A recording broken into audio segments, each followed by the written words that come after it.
King Nebuchadnezzar died in Babylon. The new king Belshazzar came along. He called thousands to the palace to come and dine. They used God's temple cups and they drank wine. The feast was merry, the feast was long. Using gold from the temple was just so wrong.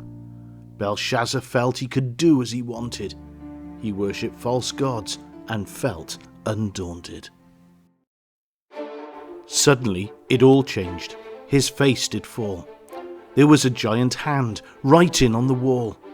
The noise it stopped, the feast a disaster. A hand was writing on the palace's plaster. The king went pale, his knees were knocking. What had just happened to all was shocking. The king was really troubled, he was in a spin.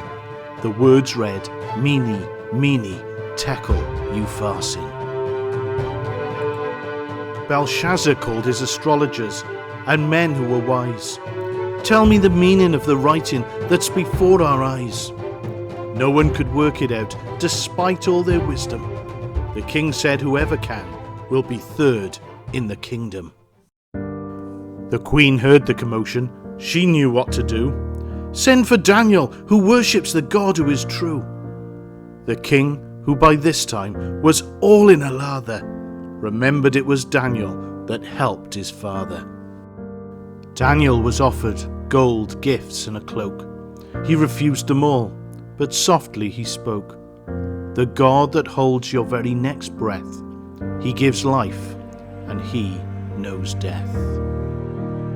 He sent the hand to write on the wall. He knows each one of us. He knows us all. He looked at your deeds. He knows the details. You've been found out, weighed in the scales. The king knew he'd been arrogant, knew he'd done wrong. He shouldn't have used those temple cups. He knew all along. Daniel went on to say, God has noticed your pride, and because of all this, your kingdom will divide. Belshazzar promoted Daniel to third in the land. It was one of the last things he did in command. The king was killed in an attack of great speed. The empire was taken by Darius the Mede. We can be proud and do wrong like the rest. We need to remember it's God who knows best. We need to obey him and give him respect. But often we fail him and his way reject. But God, he still loves us with all our sin. He knows all about us and what we're thinking. He loves us, you know, despite our behavior. He loved us enough to send us a Saviour.